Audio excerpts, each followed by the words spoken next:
কয়েকজন সাহাবীর জীবনী শোনাই।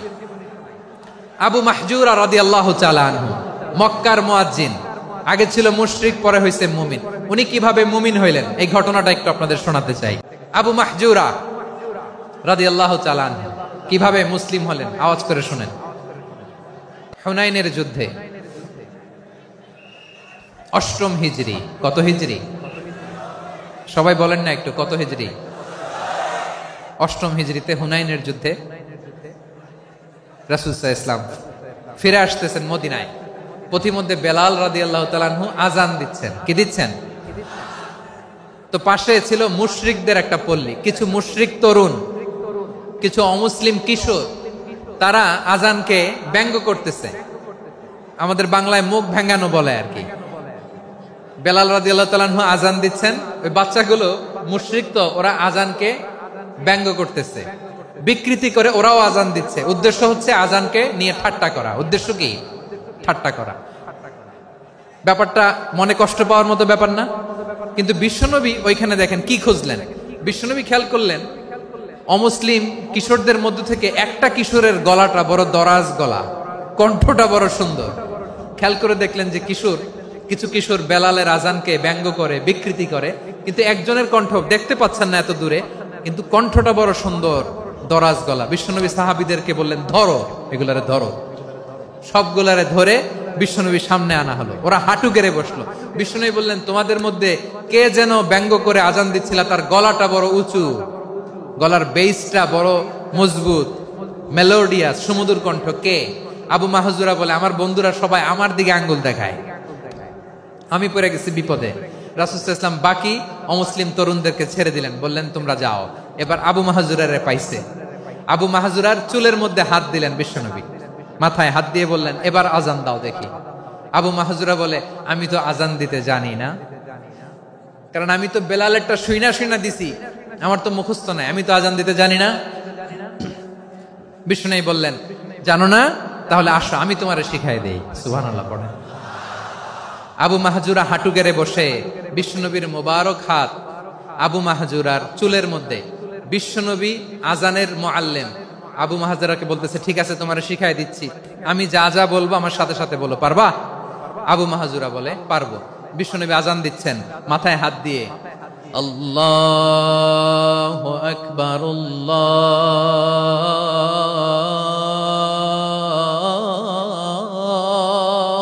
আকবার। আবু মাহজুরা এই বাক্যটা পড়লেন। বিশ্বনবী দ্বিতীয় বাক্য পড়তে আরম্ভ করলেন, আল্লাহু আকবার,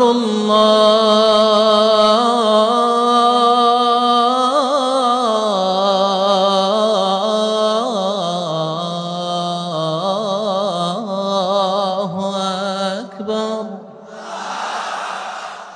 আবু মাহজুরা এই বাক্যটাও বললেন। বিশ্বনবী আবু মাহজুরার মাথার মধ্যে হাত দিয়ে তৃতীয় বাক্য পড়লেন,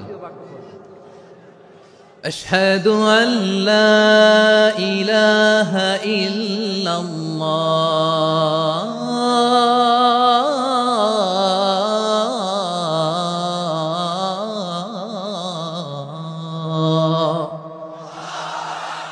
আবু মাহজুরা তৃতীয় বাক্য পড়লেন। বিশ্বনবী একটা বাক্য পরে আবু মাহজুরা পড়ে, বিশ্বনবী পরে আবু মাহজুরা পড়ে। আবু মাহজুরা কিন্তু অমুসলিম, মুশরিক। আবু মাহজুরা বলে, এক একটা বাক্য পড়ি আমার কলিজাটা গলে ঠান্ডা হয়ে যায়। এতদিন মোহাম্মদকে গালি দিতাম, এখন মোহাম্মদ আমার মাথায় যখন হাত রাখছে আমার সারা শরীর ঠান্ডা হয়ে গেছে। বিশ্বনবী আযান শিখাচ্ছেন, একটা একটা বাক্য পড়ে আবু মাহজুরাও পড়ে, বিশ্বনবী পড়ে, আবু মাহজুরাও পড়ে। পুরো বাক্যগুলো যখন শেষ, আযান শেষ, আবু মাহজুরাও যখন পুরো আযান পড়লেন, আবু মাহজুরা বললেন, এতদিন মোহাম্মদের চেহারা দেখলে আমার ঘৃণা লাগতো, আজ থেকে মোহাম্মদের চেহারার চেয়ে প্রিয় চেহারা আমার কাছে নাই। আবু মাহজুরা বললেন, ও মুহাম্মদ, আযানের বাক্য তো আপনি আমারে শেখালেন, এখানেই শেষ করবেন না, আপনি আমারে পড়ায় দেন, লা ইলাহা ইল্লাল্লাহু মুহাম্মাদুর রাসূলুল্লাহ সাল্লাল্লাহু আলাইহি ওয়াসাল্লাম। বিশ্বনবীর সাথে দাঁড়িয়ে উনি শাহাদা পড়ে মুসলমান হয়ে গেলেন। এবার আবু মাহজুরা বলে, ইয়া রাসূলুল্লাহ, ইয়া হাবিবাল্লাহ, আমি মুমিন হয়েছি, মুসলমান হয়েছি। আপনার কাছ থেকে আজান শিখার সৌভাগ্য আমি লাভ করেছি গো নবী। আমার কণ্ঠের বড় তারিফ করেছেন আপনি, আমার আজানকে আপনি পছন্দ করেছেন। একটা জিনিস আপনার কাছে চাই, আপনি আমাকে মক্কার মসজিদুল হারামের মুয়াজ্জিন হিসেবে অ্যাপয়েন্ট করে দেন। বিষ্ণু ইসা ইসলাম বললেন, যাও আবু মাহজুরা, আমি তোমাকে পৃথিবীর শ্রেষ্ঠতম মসজিদ মক্কার মসজিদুল হারামের মুয়াজ্জিন হিসেবে অ্যাপয়েন্ট করে দিলাম।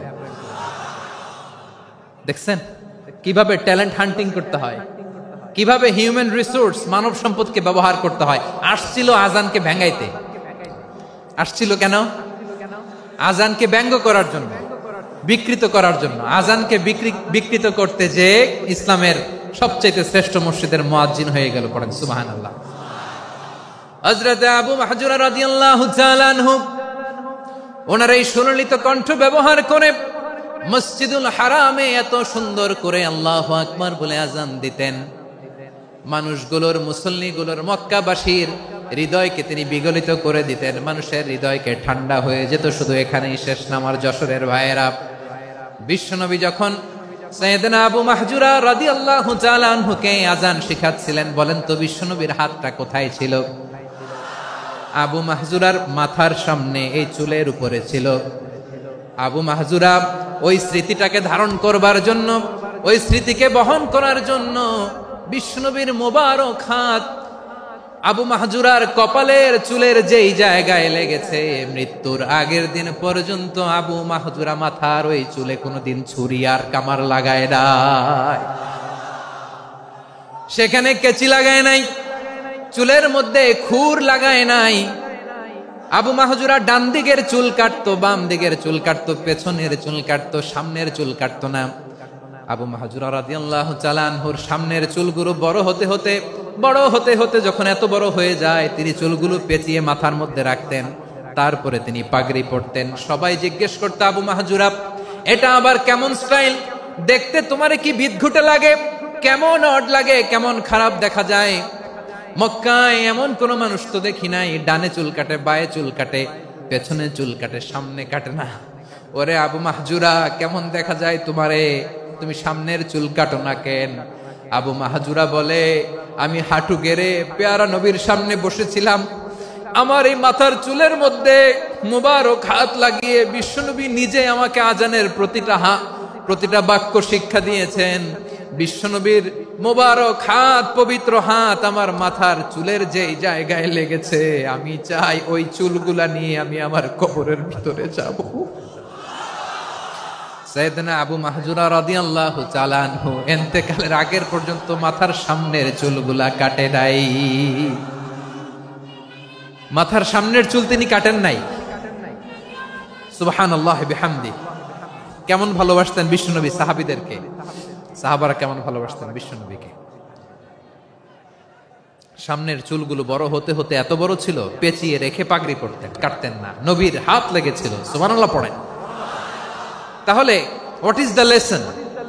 মোরাল অফ দ্য স্টোরি কি? মোরাল অফ দ্য স্টোরি হচ্ছে, আসছিল আজানকে ব্যঙ্গ করার জন্য, বিকৃত করার জন্য, হয়ে গেল মসজিদুল হারামের মুয়াজ্জিন। দেখেন বিশ্বনবী একটা খারাপ সিচুয়েশনের মধ্যে থেকে কি ভালো জিনিস বের করে আনলেন। আমি যে শুরুতে বলেছি কিভাবে তিনি হিউম্যান রিসোর্সকে ডেভেলপ করেছেন, ম্যানেজ করেছেন। তিনি যে চৌকস ট্যালেন্ট হান্টার ছিল, দেখেন সবার মধ্যে থেকে এর বাছাই করে মুয়াজ্জিন বানাই দিয়েছেন। সুবহানাল্লাহ পড়েন। তার মানে এই না সবাইরে ধরে ধরে উনি মুয়াজ্জিন বানাইছেন। যার যেই ট্যালেন্ট আছে তাকে ওই কাজে অ্যাসাইন করেছেন।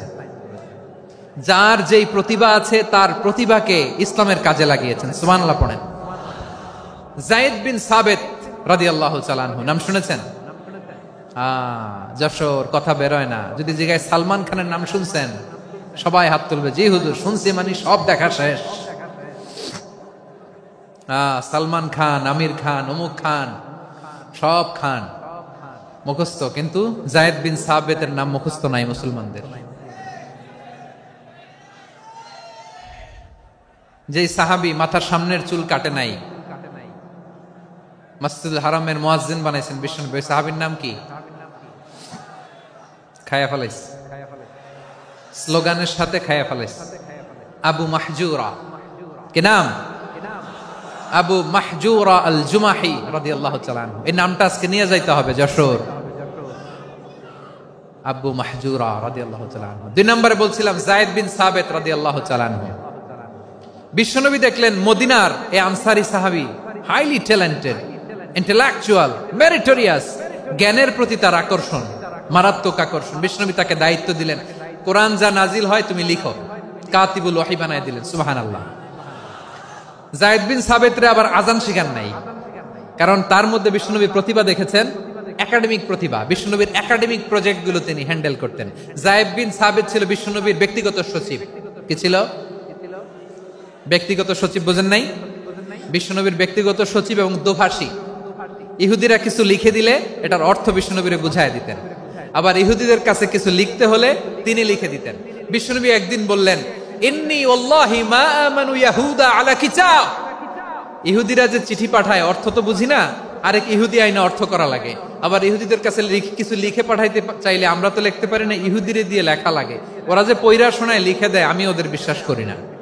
আমার নিজের একজন লোক দরকার। বিশ্বনবী এই যায়েদ বিন সাবিতকে চুজ করলেন ল্যাঙ্গুয়েজের জন্য। উনি বললেন, যায়েদ, তোমার সফট স্কিলকে ডেভেলপ করতে হবে, তুমি হিব্রু ল্যাঙ্গুয়েজ শিখে ফেলো। যায়েদ বিন সাবিত বলল, বিশ্বনবীর মোটিভেশন আর ইন্সপিরেশন পেয়ে আমি 15 দিনে ইহুদিদের এই হিব্রু ল্যাঙ্গুয়েজ শিখে ফেললাম। শুধু শিখে ফেললাম না, হাত্তা হাদিকতু, even I became master in the language. এই ভাষা আমি পারদর্শী হয়ে গেলাম।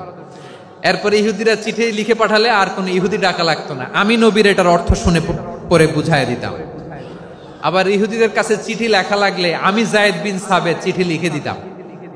সুবহানাল্লাহ। দেখেন, এত সাহাবীর মধ্য থেকে বিশ্বনবীর একাডেমিক প্রজেক্ট, ব্যক্তিগত সচিব, দোভাষী হিসেবে তিনি যায়েদ বিন সাবিতের মতো তরুণকে নির্বাচিত করেছেন। কেমন ট্যালেন্ট হান্টার ছিল আমার নবী। সুবহানাল্লাহ পড়বেন না? বিশ্বনবীর ইন্তেকালের পরে সাইয়েদনা আবু বকর রাদিয়াল্লাহু তাআলা আনহু যখন খলিফা হয়ে আসলেন, কোরআনকে সংকলনের দায়িত্ব দেয়া লাগবে, কোন সাহাবীকে দিবেন? সব সাহাবারা মিলে পরামর্শ করলেন। সাইয়েদনা আবু বকর, ওমর সবাই মিলে এই বিশাল কোরআন সংকলনের গুরু দায়িত্ব বিশ্বনবীর ব্যক্তিগত সচিব, বিশ্বনবীর দোভাষী, বিশ্বনবীর সিলেক্ট করাই লোক যায়েদ ইবনে সাবিত রাদিয়াল্লাহু তাআলা আনহুকে দিয়েছে। কোরআনের কপি তো আজকে এখানে রাখে নাই। এই যে আজকের যে কোরআন পড়েন, এটা আগে এরকম ছিল না।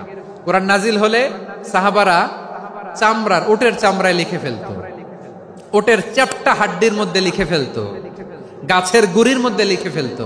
বিভিন্ন জনের কাছে ছড়ানো ছিটানো ছিল। আবু বকর রাদিয়াল্লাহু তাআলা আনহু একসাথে করলেন, পরবর্তীতে উসমান রাদিয়াল্লাহু তাআলা আনহু একসাথে করলেন। 114 সূরার এখন এই মুসহাফ, এই কম্পাইলেশন, এই কপি আমরা পেয়েছি, যার হিউজ কন্ট্রিবিউশন ছিল।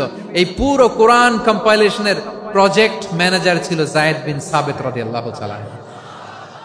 কোরআন কম্পাইলেশনের প্রজেক্ট ম্যানেজার। দেখেন, উনারে মাথায় হাত দিয়ে আজান শিখায় নাই। সুবহানাল্লাহ কইবেন না?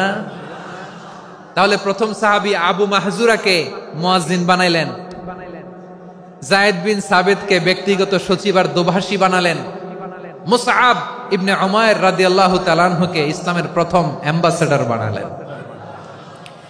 তাহলে তৃতীয় নাম্বার একজন সাহাবীর নাম বলছি, মুসআব ইবনে উমাইর।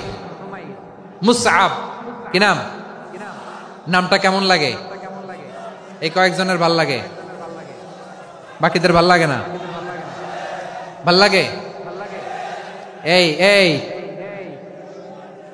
আর কয়েকটা মিনিট দেওয়া যাবে না আমাকে আল্লাহর রাস্তে? হ্যাঁ, ঠিক আছে। আমি তোমাদেরকে ভালোবাসা দেখাবো, দোয়া করব, যদি চুপ থাকো, একেবারে চুপ, কষ্ট সহ্য করো। বাকিরা যা সওয়াব পাবে তোমরা ডবল পাবা, যেহেতু কষ্ট বেশি, কিন্তু চুপ। 3 নম্বর সাহাবীর নাম মুসআব।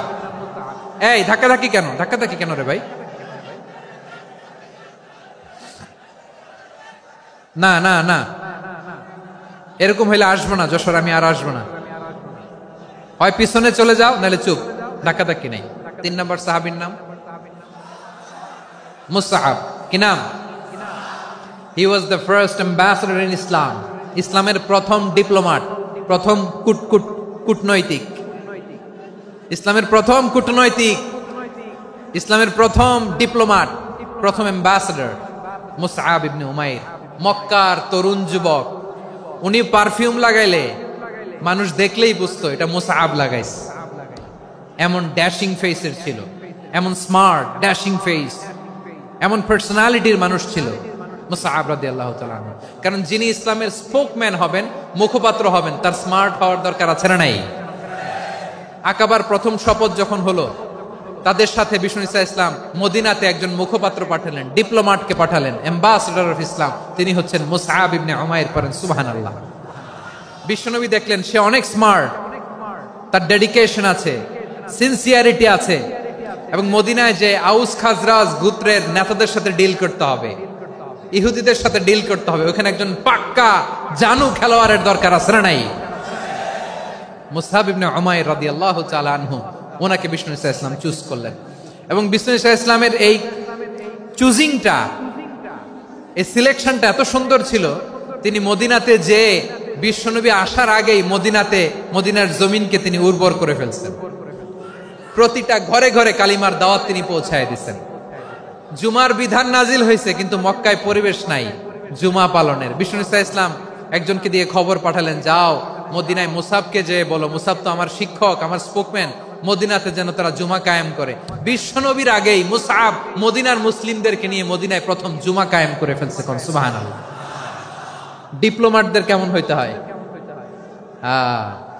অ্যাম্বাসেডারের কেমন হইতে হয়, মুসআব রাদিয়াল্লাহু তাআলা আনহুর কাছ থেকে শিখে নাও। মুসআব নামটা কেমন লাগে? যশোর যাদের সন্তান হবে, ছেলে সন্তান, আমার রাস্তায় পাইলে সবাই জিজ্ঞেস করে, হুজুর একটা নাম দেন, আমার ছেলে হবে। যশোরবাসীর জন্য আমি একটা নাম দিয়ে দিলাম, নাম রাখতে হবে মুসআব। কি নাম? নামটা যাদের ভাল লাগে, ছেলে সন্তান অনাগত আসবে, মনে চাইলে নাম রেখে দিবেন মুসআব রাদিয়াল্লাহু তাআলা আনহুর নামে মুসআব। তাহলে মুসআব রাদিয়াল্লাহু তাআলা আনহুকে বিশ্বনবী ল্যাঙ্গুয়েজ শিখান নাই, সফট স্কিল শিখান নাই। যায়েদ রাদিয়াল্লাহু তিনি হিব্রু ল্যাঙ্গুয়েজ শিখেছেন, সুরিয়ানি শিখেছেন, কিন্তু মুসআবকে তিনি বানিয়েছেন the spokesman of Islam, the first diplomat, the ambassador of Islam. সুবহানাল্লাহ পড়বেন না? আব্দুল্লাহ ইবনে আব্বাস রাদিয়াল্লাহু তাআলা আনহু বিশ্বনবীর কাজিন, চাচাতো ভাই। আবার মাইমুনা রাদিয়াল্লাহু তাআলা আনহু, মাইমুনা নবীর স্ত্রী, তিনি ছিলেন আব্দুল্লাহর আপন খালা। তো নবীর বউ যদি ওনার খালা হয়, নবী তার কি? বুঝে নাই, নবী তার কি? খালু। তাহলে সম্পর্ক অনেক গভীর, কাজিন আবার খালু। ছোট্ট মানুষ, তাই রাতে মাঝে মাঝে ঘরে থাকতো। বিশ্বনবী দেখলেন আব্দুল্লাহ যেহেতু আমার ঘরে ঢুকতে পারে, আব্দুল্লাহরে এই উম্মতের বড় শিক্ষাবিদ বানাইতে হবে। কথা বোঝে নাই? আব্দুল্লাহকে কি বানাইতে হবে? শিক্ষাবিদ, এডুকেটর অফ দিস উম্মাহ, এই উম্মার শিক্ষাবিদ বানাইতে হবে। তাই আব্দুল্লাহ ইবনে আব্বাসকে বিশ্বনবী হাতে কলমে শিক্ষা দিয়েছেন। আহারে, আর এরপরে যে কি ভাষা আসবে তোমাদের জন্য আমার মুখ থেকে আমি নিজেও জানি না। 1 ঘন্টা যাবত ধাক্কা ধাক্কি মারামারি। তো আসতে বলছে কে তোমাকে? পেছনে চলে যাও, জায়গা না পেলে। পুরো প্রোগ্রামটাই নষ্ট করে দিল।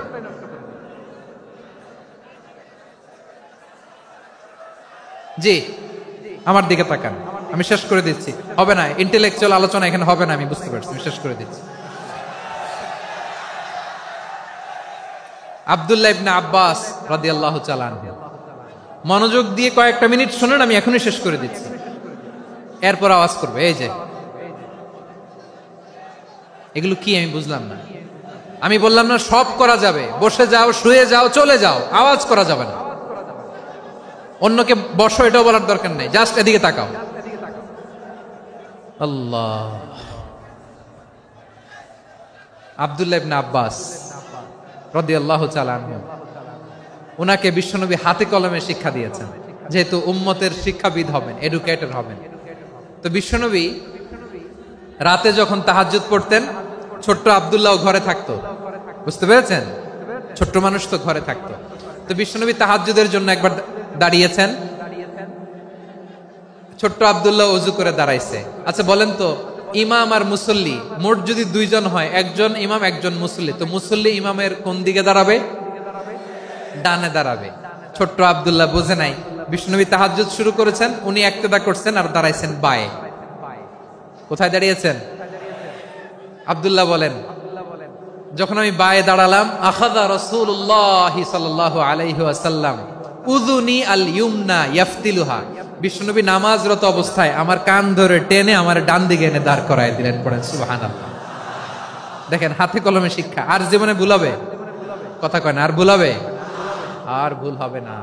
এভাবে বিশ্বনবীর অনেক সঙ্গ পেয়েছেন, সফর করেছেন, একই বাহনে বসেছেন, এক বাহনে বসে লম্বা নাসিহত করেছেন, বলেছেন ইয়া গোলাম ইহফাজিল্লাহ ইয়াহফাজকা ইহফাজিল্লাহ তাজিদহু তুজাহাক ইযা সাআলতা ফাসআলিল্লাহ ওয়া ইযা ইসতাআনতা ফাসতাইন বিল্লাহ। আল্লাহর বিধান মানো, আল্লাহর বিধান রক্ষা করো, আল্লাহ তোমায় রক্ষা করবে। আব্দুল্লাহ, চাইতে হলে আল্লাহর কাছে চাও, সাহায্য চাইতে হলে আল্লাহর কাছে সাহায্য চাও। মনে রাখো, গোটা বিশ্বের সবাই যদি তোমার সাহায্য করতে চায় ততটুকুই করতে পারবে যতটুকু আল্লাহ তোমার নসিবে রেখেছে। গোটা বিশ্ব যদি তোমার বিরুদ্ধে ষড়যন্ত্রে দাঁড়িয়ে যায়, ক্ষতি ততটুকু করতে পারবে যতটুকু তোমার জন্য বরাদ্দ আছে, এর বাইরে কিছু করতে পারবে না। আওয়াজ করে বলেন ঠিক কিনা? এভাবে হাতে কলমে শিখিয়েছেন, বিশ্বনবীর সঙ্গ পেয়েছেন। উনাকে বিষ্ণু ইসলাম শিক্ষাবিদ, এডুকেটর অফ দিস উম্মাহ হিসেবে সিলেক্ট করেছেন, হাতে কলমে শিখিয়েছেন। বিশ্বনবী একবার প্রকৃতির ডাকে সাড়া দিয়ে এসেছেন। এখন কি করতে হবে? নামাজের জন্য অজু করতে হবে। বিশ্বনবী এসেই দেখেন অজুর বদনায় পানি ভরা, খুশি হয়ে গেলেন, বললেন কে রেখেছে পানি? একজন বলল আব্দুল্লাহ রেখেছে। বিশ্বনবী অত্যন্ত খুশি হলেন, খুশি হয়ে একটা দোয়া করলেন, বললেন আল্লাহুম্মা ফাক্কিহু ফিদ্দীন ওয়া আল্লিমহু তা'ওয়ীল। আল্লাহ, তুমি আব্দুল্লাহকে দ্বীনের বুঝ দিও আর কোরআনের তাফসীর শিক্ষা দিও। বিশ্বনবীর এই দোয়া এমন লাগছে, উনি রাইসুল মুফাসসিরিন, এই পৃথিবীতে যত মুফাসসির ছিল, যত মুফাসসির আসবে, সকল মুফাসসিরের সম্রাট হিসেবে স্বীকৃত হয়েছেন। আব্দুল্লাহ ইবনে আব্বাস, বিশ্বনবী ওনারে আজান শিখান নাই, বিশ্বনবী ওনারে ল্যাঙ্গুয়েজ শিখান নাই, বিশ্বনবী ওনারে অ্যাম্বাসাডর বানান নাই, হাতে কলমে শিক্ষা দিয়েছেন। ছোট্ট মানুষ, বিশ্বনবী ইন্তেকাল করলেন, আবু বকরের সময় গেল, ওমরে ফারুকের খেলাফত, তখনও তিনি তরুণ। ওমরে ফারুক রাদিয়াল্লাহু তাআলা আনহু ওনার ক্যাবিনেট মিনিস্ট্রির বৈঠকে এই আব্দুল্লাহ ইবনে আব্বাসকে পাশ দিয়ে বসায় রাখতেন। বয়স্ক সাহাবারা এটা পছন্দ করতো না, তারা বলতো ঘটনা কি, আব্দুল্লাহর মতো ছেলে নাতি আমাদের আছে, এরা কেন রাখে ওমরে ফারুক? ওমরে ফারুক এটা টের পেলেন, তিনি বুঝতে পারলেন যে ক্যাবিনেট মেম্বাররা এটা পছন্দ করে না, ছোট্ট আব্দুল্লাহরা কেন রাখি, কেন যে রাখি, এটা একদিন বুঝাবো। একদিন মিটিং এ তিনি সবাইকে বললেন ইদা জাআ নাসরুল্লাহি ওয়াল ফাতহ। এই আয়াত দ্বারা উদ্দেশ্য কি বলেন তো মুরব্বী সাহাবীরা? এক সাহাবী বলেন এই সূরা দ্বারা উদ্দেশ্য, আল্লাহ বলেছেন আমাদেরকে বিভিন্ন ল্যান্ড, বিভিন্ন এলাকা বিজয় করতে হবে। ওমরে ফারুক বললেন না, হয়নি। আরেকজন বললেন বিজয় হওয়ার পর আমাদের বেশি বেশি আল্লাহর বরত্বের ঘোষণা দিতে হবে, এটা উদ্দেশ্য। ওমরে ফারুক বললেন না, হয় নাই। যারা জিজ্ঞেস করেন কেউ পারে না। সব শেষে বিশ্বনবী ছোট্ট আব্দুল্লাহরে বলেন আব্দুল্লাহ ইদা জাআ নাসরুল্লাহি ওয়াল ফাতহ, এর দ্বারা উদ্দেশ্য কি বলো তো? ছোট্ট আব্দুল্লাহ বলেন হুয়া আজালু রাসূলিল্লাহ। এই আয়াত দ্বারা বিশ্বনবীর বিদায়কে উদ্দেশ্য নেওয়া হয়েছে। ওমরে ফারুক বললেন হাযা হুয়া, এটাই তো সঠিক উত্তর, এটাই সঠিক তাফসীর এই আয়াতের। কারণ ইদা জাআ নাসরুল্লাহি ওয়াল ফাতহ, যখন আল্লাহর সাহায্য আর বিজয় আসবে, ওয়া রাআইতান নাসা ইয়াদখুলুনা ফি দীনিল্লাহি আফওয়াজা, আপনি দেখবেন দলে দলে, ঢলে ঢলে, বানের পানির মতো মানুষ ইসলামের দিকে ঢুকতেছে, ইসলামের বিজয় হয়েছে। তো ইসলামের বিজয়ের মিশন নিয়ে নবী আসছে, বিজয়ী যখন হয়ে গেছে এখন তো নবীর বিদায় হবে। জোরে বলেন ঠিক কিনা?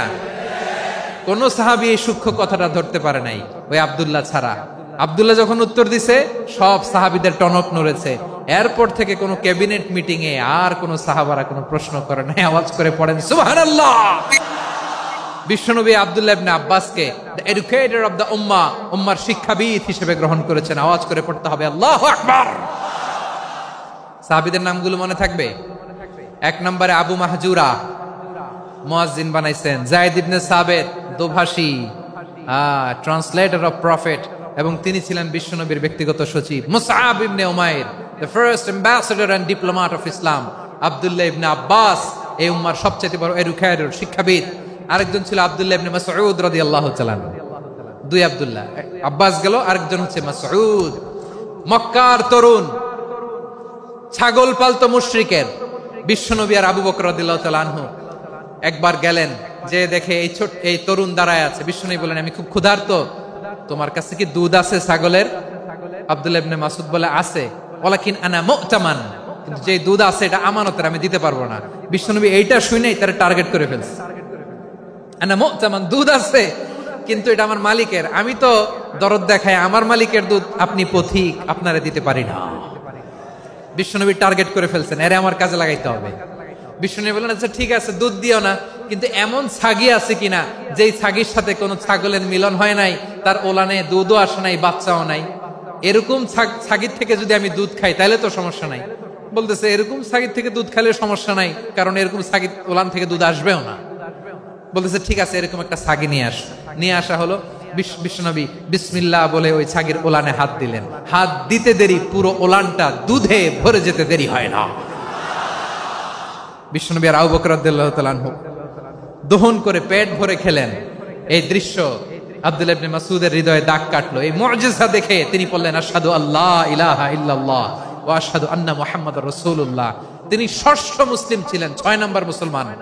ওনাকে টার্গেট করে বিশ্বনবী দেখলেন এমন ইন্টেলেকচুয়াল ব্রেন, উনি সূক্ষ্ম সূক্ষ্ম জিনিস বুঝে বেশি, ফিকহি জ্ঞান ওনার মধ্যে বেশি। বিশ্বনবী ওনাকে কোরআনের জ্ঞান শিক্ষা দিতে লাগলেন। উনি বিশ্বনবী সবার কাছে কোরআন শোনায়, কিন্তু বিশ্বনবী নিজে আব্দুল্লাহ ইবনে মাসউদের কাছ থেকে কোরআন শুনতো। বিশ্বনবী একবার বললেন, ইকরা আলাইয়া ইয়া মাসউদ। ইবনে মাসউদ একবার শোনাও তো কোরআন দেখি। আব্দুল্লাহ ইবনে মাসউদ বলে, আকরাউ আলাইকা ওয়া আলাইকা উনজিল। নবী, আপনার উপর কোরআন নাজিল হয় আর আমি আপনার সামনে কোরআন পড়ব। বিশ্বনবী বললেন, ইন্নী উহিব্বু আন আসমাআহু মিন গায়রি। আমি নিজে পড়তে যেমনি ভালোবাসি, অন্যে পড়ুক আমি শুনবো, এটাও আমি ভালোবাসি। সূরা নিসা তিনি তেলাওয়াত করে শুনিয়েছেন। এমন সূক্ষ্ম সূক্ষ্ম বিষয় বিশ্বনবী উনাকে ধরিয়ে দিয়েছেন। উনি হয়ে গিয়েছেন আব্দুল্লাহ ইবনে আব্বাস, হয়েছেন রাইসুল মুফাসসিরিন, উনি হয়ে গিয়েছেন ফাকিহুল উম্মাহ। ওনার চাইতে বড় ফকি এই পৃথিবী আর দেখবে না। চিল্লায় বলেন সুবহানাল্লাহ। উনি বলতেন, ওয়াল্লাহি ওয়াল্লাহি ইল্লাযী লা ইলাহা গায়রু মা উনজিলাত সূরাতুন ইল্লা ওয়া আনা আ'লামু আইনা উনজিলাত ওয়া ফীমা উনজিলাত। বিশ্বনবী এমন ভাবে কোরআনের দার্স আমাকে দিয়েছেন, কোরআনে যত সূরা নাজিল হয়েছে, যেখানে নাজিল হোক না কেন আমি জানি এটা কোথায় নাজিল হয়েছে এবং কোন প্রেক্ষাপটে নাজিল হয়েছে। এমন একটা সূরা নাই যে সূরার কোথায় নাজিল হয়েছে আমি মাসুদের জানা নাই, কোন প্রেক্ষাপটে নাজিল হয়েছে আমার জানা নাই। এরকম ঘটবে না। চিল্লায় বলেন আল্লাহু আকবার। এই আব্দুল্লাহ ইবনে মাসউদ রাদিয়াল্লাহু তাআলা আনহু ওমর ফারুকের সময় কুফার চিফ জাস্টিস ছিলেন। কুফা নগরীর চিফ জাস্টিস। চিফ জাস্টিস বুঝেন নাই? বিচারপতি। কি ছিলেন? সবাই বলে নাই, কি ছিলেন? বিচারপতি ছিলেন। এবং ওনার যে ফিকহি জ্ঞানের ধারা, এটাই আলকামা, ইব্রাহিম আন-নাখাই, হাম্মাদ ইবনে সুলাইমান হয়ে ইমাম আবু হানিফা পর্যন্ত পৌঁছেছে। এবং ওনার ফিকহি জ্ঞানের ধারাই হানাফি মাযহাবে অ্যাকসেপ্ট হয়েছে। আজও এগুলো হানাফি মাযহাবে চর্চিত হয়। হানাফি মাযহাবের সব ফিক আব্দুল্লাহ ইবনে মাসউদের ফিকহি জ্ঞানের ধারা থেকে নেওয়া হয়েছে। চিল্লায় পড়েন সুবহানাল্লাহ। তাহলে উনাকে বিশ্বনবী বানিয়েছেন জুরিস্ট, আইনবিদ, ফাকিহ। উনারে আজান শিখান নাই।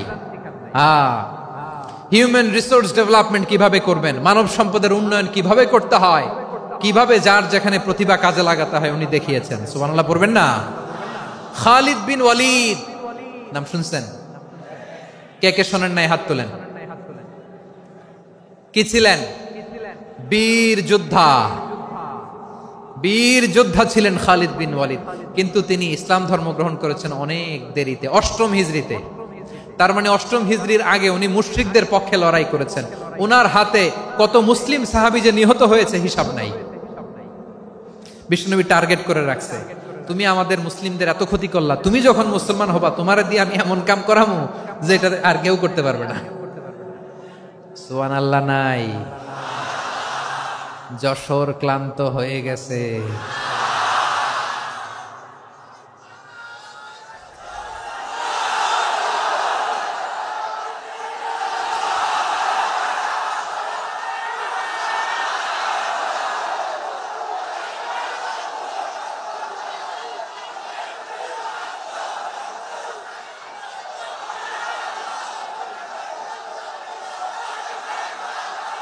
মাশাআল্লাহ।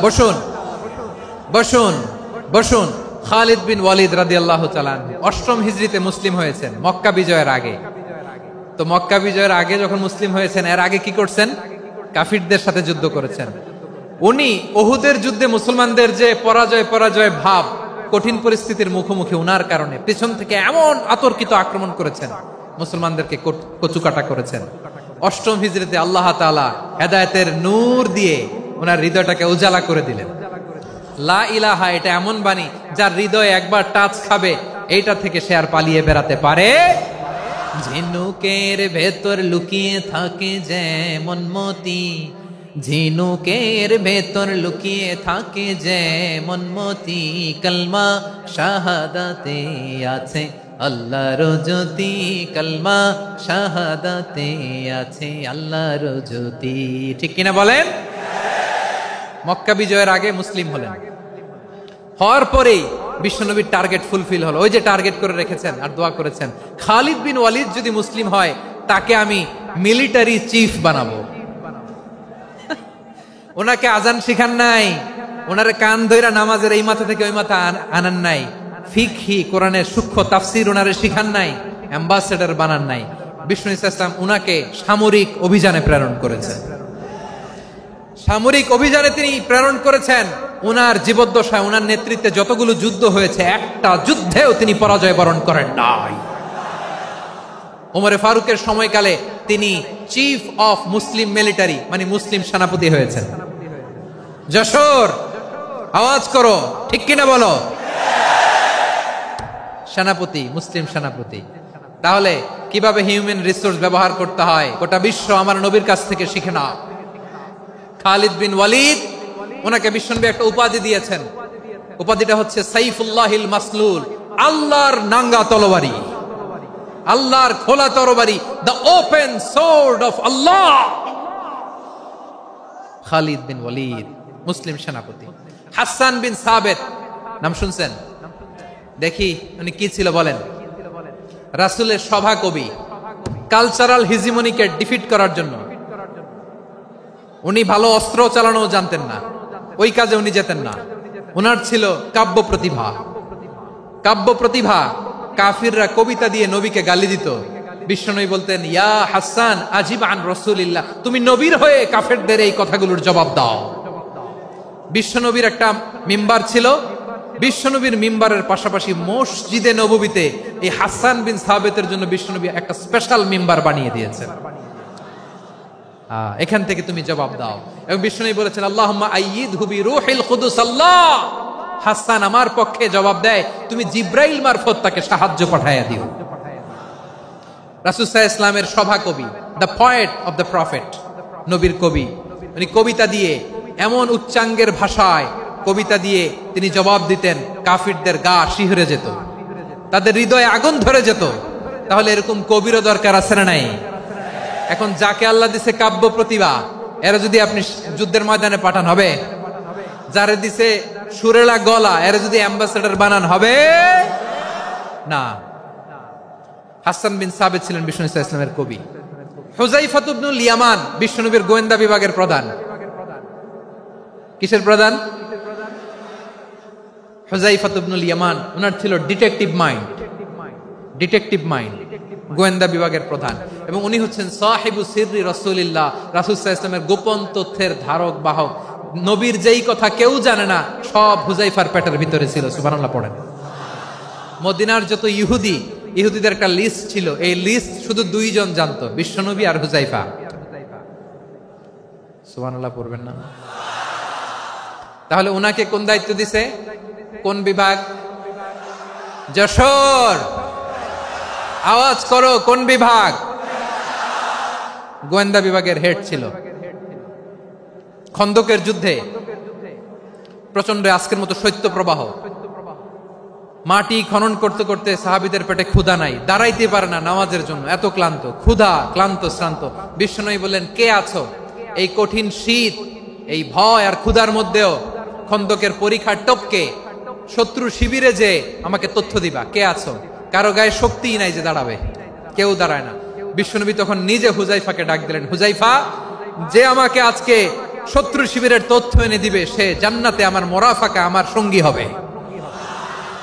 হুযায়ফা রাদিয়াল্লাহু ইবনুল ইয়ামান জীবনের ঝুঁকি নিয়ে এই ক্ষুধা, শৈত্য প্রবাহ, কোল্ড ওয়েভস কে উপেক্ষা করে পরীক্ষা টপকে শত্রু শিবিরে যে সবার কথাগুলো চুপে চুপে শুনে বিশ্বনবীর দরবারে এসে গোয়েন্দাদের মতো তথ্য সরবরাহ করেছে। বিশ্বনবীর গোয়েন্দা বিভাগের প্রধান হুযায়ফা ইবনুল ইয়ামান ইন্টেলিজেন্স বিভাগ চালাতেন। মুনাফিকদের নাম ওনার কাছে ছিল। মুআয ইবনে জাবাল মদিনা রাষ্ট্রের সবচেয়ে সিনিয়র আমলা ছিলেন। আমলাতন্ত্র চিনেন তো? প্রশাসনিক কাজ যারা চালায়, অ্যাডমিনিস্ট্রেশন বুঝেন না? The department of administration. মদিনার রাষ্ট্রের সিনিয়র আমলা মুআয ইবনে জাবাল মুতাখাসসিসুন ফিল হালাল ওয়াল হারাম, হালাল হারামের স্পেশালিস্ট ছিলেন। বিশ্বনবী উনাকে ইয়ামানের গভর্নর করে পাঠাইছেন। বলেছেন ইন্নাকা তা'তি কওমান আহলা কিতাব, এমন গোষ্ঠীর কাছে যাবা যারা ইহুদি নাসারা, আগে শাহাদা পড়লে এরপরে নামাজের দাওয়াত দিও, নামাজ পড়লে যাকাতের দাওয়াত দিও। গভর্নরের অ্যাটিটিউড যেমন থাকে তেমন অ্যাটিটিউড ধরে রেখো। সুবহানাল্লাহ পড়েন। তাহলে মুআয ইবনে জাবালকে দিয়ে বিশ্বনবী কবিতা লেখায় নাই, চিঠি লেখায় নাই, আজান দেওয়ায় নাই। সুবহানাল্লাহ পড়বেন না? সব শেষ সাহাবী বলি আবু হুরায়রা রাদিয়াল্লাহু তাআলা, নাম শুনছেন? বিড়ালের বাবা। কি করতেন? খালি হাদিস মুখস্থ করতেন। উনি বলতেন আলজামু রাসূলুল্লাহ আলা মিলই বাতনি, আমার শুধু পেটের ক্ষুধার বন্দোবস্ত হইলে আমি নবীর সঙ্গ ছাড়তাম না। আমার আনসার সাহাবারা ক্ষেত খামারের কাজ করতো, আমার মুহাজির সাহাবারা ব্যবসা করতো, আর আমি নবীর সাথে সাথে থাকতাম। শুধু সকাল বিকাল দুই বেলা যদি আমার খাবারের বন্দোবস্ত হয়, আমি আর নবীর লক ছাড়ি না। সুবহানাল্লাহ কইবেন না? 5374টা হাদিস তিনি বর্ণনা করেছেন। সবচেয়ে বেশি হাদিস বর্ণনাকারী সাহাবী। হাদিস প্রিজার্ভেশনের কাজে বিশ্বনবী ওনাকে কাজে লাগিয়েছেন। উনি একদিন বলেন ইয়া রাসূলুল্লাহ আসমাউ মিনকা কাসীরান ফালা আহফাজু, নবী অনেক কথা শুনি আমার মনে থাকে না। বিষ্ণু বললেন তাই? উবসুত রিদাক, তোমার চাদরটা বিছাও। আবু হুরায়রা বিছালেন, বিশ্বনবী হাত বুলায় দিলেন, এরপরে অনেক হাদিস বর্ণনা করলেন। আবু হুরায়রা বলে তারপর থেকে বিশ্বনবী যাই বর্ণনা করে আমি শুনি আর একটাও ভুলি না। এখন সুবহানাল্লাহ। বিশ্বনবী ওনাকে হাদিস প্রিজার্ভেশন, নবীর এই যে লক্ষ্য হাদিস প্রিজার্ভেশনের এই দায়িত্ব দিয়েছেন সাইয়েদনা আবু হুরায়রা রাদিয়াল্লাহু তাআলা আনহুকে। প্রিয় ভাইরা, তাহলে 10 জন সাহাবীর কথা যে বললাম, আপনারা কি খেয়াল করেছেন কত বড় ট্যালেন্ট হান্টার, চৌকস ট্যালেন্ট হান্টার ছিল আমার নবী। এক একজনের এক এক ট্যালেন্ট, এক এক কাজে অ্যাসাইন করেছেন, এক একজনকে এক এক দায়িত্ব দিয়েছেন, এক একজনের প্রতিভাকে এক এক ভাবে বিকশিত হওয়ার সুযোগ দিয়েছেন। আওয়াজ করে বলেন ঠিক কি না?